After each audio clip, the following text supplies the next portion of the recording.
Hello students. आज हम लोग जे एडवांस 2025 में पूछे गए क्वेश्चन को सॉल्व करते हैं। देखिए क्वेश्चन क्या है।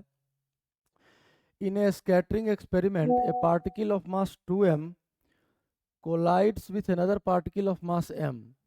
देखिए एक 2m मास का पार्टिकल जो है ये मूव कर रहा है और मूव करते हुए एक m मास के पार्टिकल से टकरा रहा है which is initially at rest. ये m मास का पार्टिकल जो है ये इनिशियली रेस्ट में है।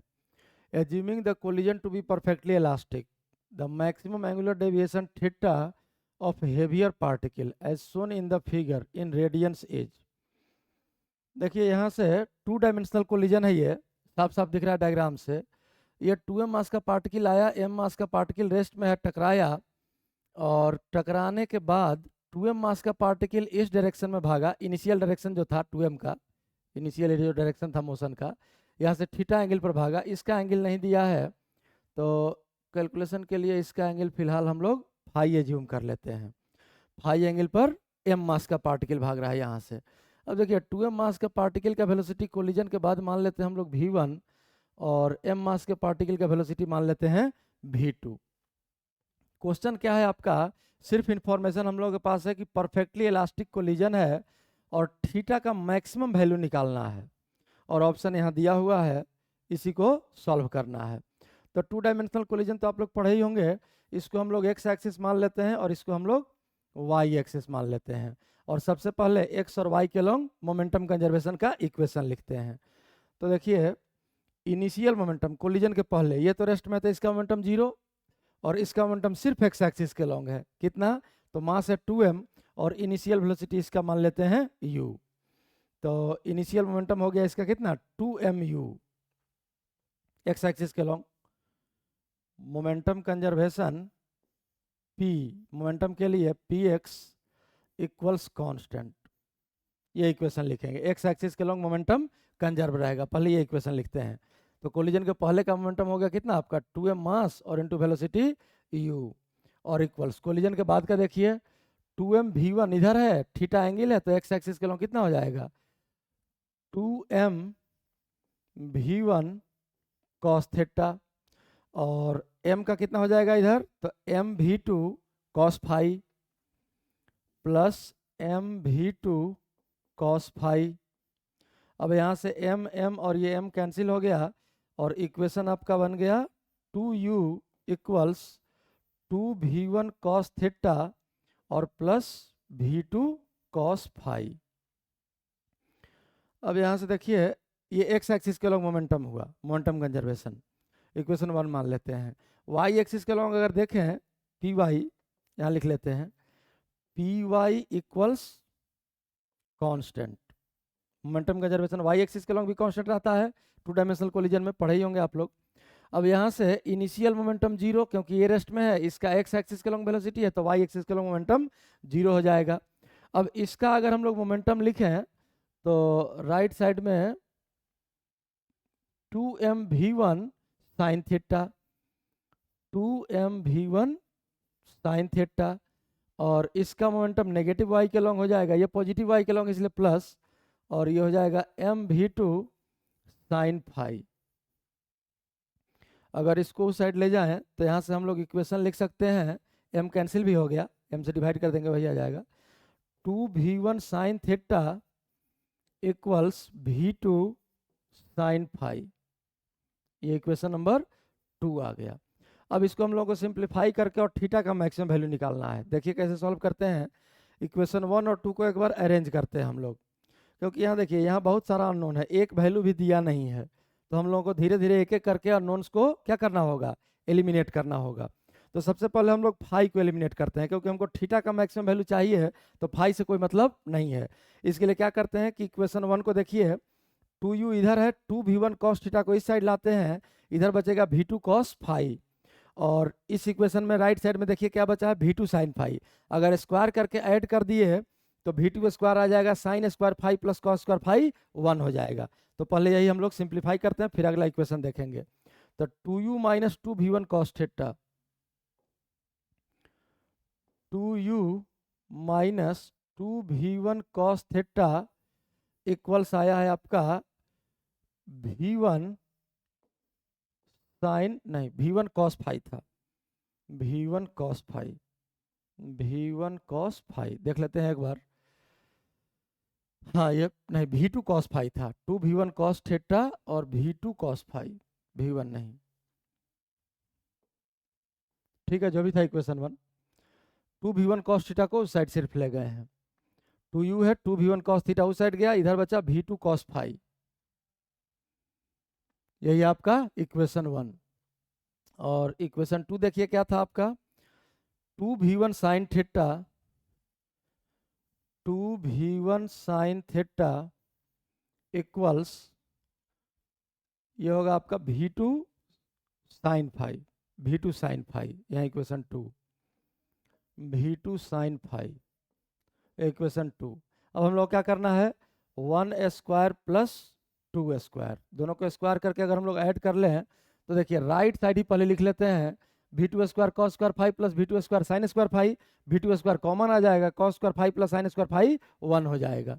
तो ये आ गया आपका V2 स्क्वायर इक्वल्स, इस साइड देखिए क्या बचा, 2u का होल स्क्वायर, इसका होल स्क्वायर हो जाएगा, इस पूरे लेफ्ट साइड का होल स्क्वायर, तो होल स्क्वायर ब्रेक करते हैं इसका, 4u square plus 4V1 square cos square theta, a square plus b square, और minus 2 into 2u into 2V1, तो ये हो गया 2ab वाला टर्म जो आएगा, ये आ गया आपका 8u V1 कॉस थीटा,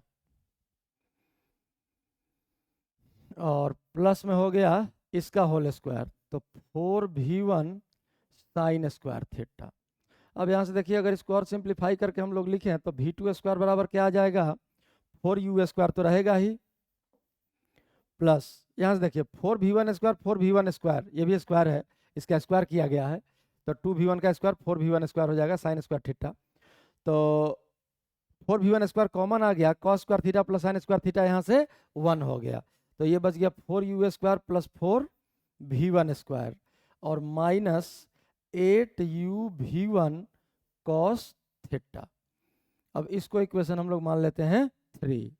और देखिए इलास्टिक कोलिजन है, तो इलास्टिक कोलिजन में कोलिजन के पहले का टोटल काइनेटिक एनर्जी और कोलिजन के बाद का टोटल काइनेटिक एनर्जी क्या रहता है, सेम रहता है, तो ये इक्वेशन यूज कर लेते हैं एक, तो इनिशियल कोलिजन के पहले हाफ और 2m मास मूव कर रहा था, तो 2m और स्पीड माने हैं u square, half M B square, initial kinetic energy collision के पहले इक्वल्स कोलिजन के बाद का काइनेटिक एनर्जी, तो हाफ इंटू 2m, और 2m का वेलोसिटी V1 माने हैं, तो V1 का स्क्वायर और प्लस हाफ m, और m वाले मास का वेलोसिटी V2 माने थे, तो V2 स्क्वायर, तो देखिए हाफ m हाफ m तीनों में कैंसिल हो गया, अब यहाँ क्या बच गया, 2u square equals 2V1 square और प्लस V2 स्क्वायर।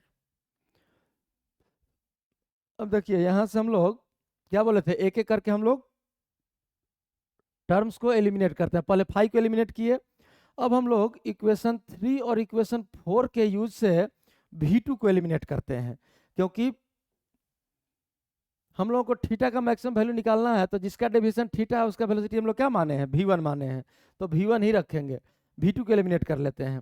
तो देखिए यहाँ से या तो यहाँ से V2 स्क्वायर का वैल्यू उठा के यहाँ पुट कर दीजिए, या यहाँ से V2 स्क्वायर का वैल्यू उठा के यहाँ पुट कर दीजिए। देखिए क्या इक्वेशन बनता है, इसको सिंप्लीफाई करते हैं, तो फ्रॉम 3 एंड 4, फ्रॉम 3 एंड 4, 3 और 4 का यूज अगर करें हम लोग, तो V2 स्क्वायर वहाँ लेफ्ट साइड में 3 में, यहीं से V2 स्क्वायर का वैल्यू पुट करते हैं, 2u square minus 2V1 square, 2u square minus 2V1 square, ये V2 स्क्वायर का वैल्यू हो गया इक्वेशन 4 से, और यही V2 स्क्वायर है इक्वेशन 3 में लेफ्ट साइड में है, और राइट साइड में क्या है, 4u square plus 4V1 square minus 8u cos theta into V1। अब देखिए V1 में क्वाड्रेटिक आ गया, सारे टर्म्स को राइट साइड ले जाइए, तो राइट साइड में गया तो 2V1 स्क्वायर और 4V1 स्क्वायर है, कितना हो गया ये, या सब में 2 तो कॉमन है, 2 से डिवाइड कर लेते हैं, पहले 2 से डिवाइड किए, यहाँ कैंसिल होके 2 बचा, यहाँ भी कैंसिल होके 2 बचा, ये 8 कैंसिल होके 4 बचा। अब यहाँ से देखिए माइनस V1 स्क्वायर को राइट साइड ले चलते हैं, पहले से क्या है 2V1 स्क्वायर, तो 2V1 square plus V1 square कितना हो गया ये 3V1 स्क्वायर। इसके बाद सेकेंड टर्म इसी को लिखिए V1 वाले को ही, तो देखिए इस साइड है कितना -4U cos theta into V1, -4U cos theta into V1, और पहले से लेफ्ट राइट साइड में है 2U स्क्वायर, और U स्क्वायर इधर आया माइनस हो गया, यहाँ प्लस है तो U स्क्वायर माइनस हो जाएगा, तो 2U square minus U square, ये बचेगा प्लस U स्क्वायर इक्वल्स 0। अब ध्यान से देखिए V1 में ये क्वाड्रेटिक आ गया, सिंपल सा एक इक्वेशन आया है, और V1 का वैल्यू तो जरूर रियल ही होगा। ये 2D कोलिजन है, 2D कोलिजन में कोलिजन के बाद डेविएट होकर इधर भागना शुरू किया तो V1 का वैल्यू तो रियल ही होगा। और अगर V1 का वैल्यू रियल होगा तो रियल रूट्स के लिए हम लोग जानते हैं discriminant greater than equal to 0, वही इस इक्वेशन में अप्लाई कर लेते हैं।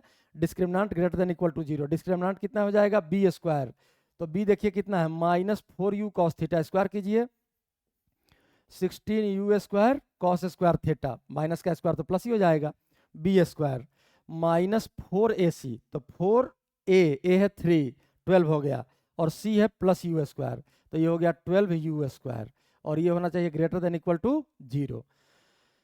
अब इस पूरे इक्वेशन में सबसे पहले हम लोग 4U स्क्वायर से डिवाइड कर देते हैं, तो 4U स्क्वायर से डिवाइड किए तो यहाँ बचा कितना 4 cos स्क्वायर थीटा, और इस यहाँ क्या बचा 4U स्क्वायर से डिवाइड किए हैं तो यहाँ बच गया सिर्फ 3, और माइनस उधर जाके प्लस हो जाएगा ग्रेटर देन इक्वल टू 3।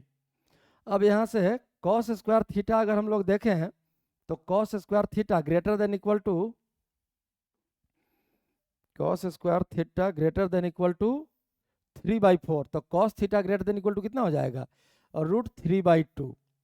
अब cos थीटा अगर ग्रेटर देन इक्वल टू √3/2 हो गया तो cos थीटा का ग्राफ हम लोग जानते हैं डिक्रीजिंग होता है फर्स्ट क्वाड्रेंट में, cos थीटा ग्राफ ऐसा होता है फर्स्ट और सेकंड क्वाड्रेंट में लगातार, तो डिक्रीजिंग फंक्शन है, और cos theta greater than equal to 3/2 आया, तो हम लोग यहाँ से लिख सकते हैं theta less than equal to π/6, cos 30 degree √3/2 होता है, तो अगर cos theta greater than equal to √3/2 है तो जरूर थीटा का वैल्यू π/6 से छोटा होगा, क्योंकि देखिए ये वैल्यू अगर मान लीजिए आपका π/6 है तो cos थीटा का वैल्यू √3/2 यही हो गया, √3/2 ये ग्राफ है cos थीटा और इस एक्सिस पर है थीटा, तो √3/2 से cos थीटा बड़ा होना चाहिए, बड़ा तो इधर ही है ना, तो थीटा का वैल्यू π/6 से क्या होना चाहिए छोटा होना चाहिए। वैसे भी डिक्रीजिंग फंक्शन है तो cos theta greater than equal to √3/2, तो theta less than equal to, inequality change हो जाएगा π/6। अब यहाँ से बताइए थीटा का मैक्सिमम वैल्यू कितना आ गया, तो थीटा मैक्स इक्वल्स कितना आ गया π/6 मतलब 30 डिग्री, यही आपका सॉल्यूशन है। तो यहाँ हम लोग आंसर क्या टिक कर लेंगे, इसमें देखिए सिंगल चॉइस क्वेश्चन है, थीटा का वैल्यू दिया हुआ है, डी ऑप्शन हो गया आपका π/6। देख लीजिए दोनों पेज।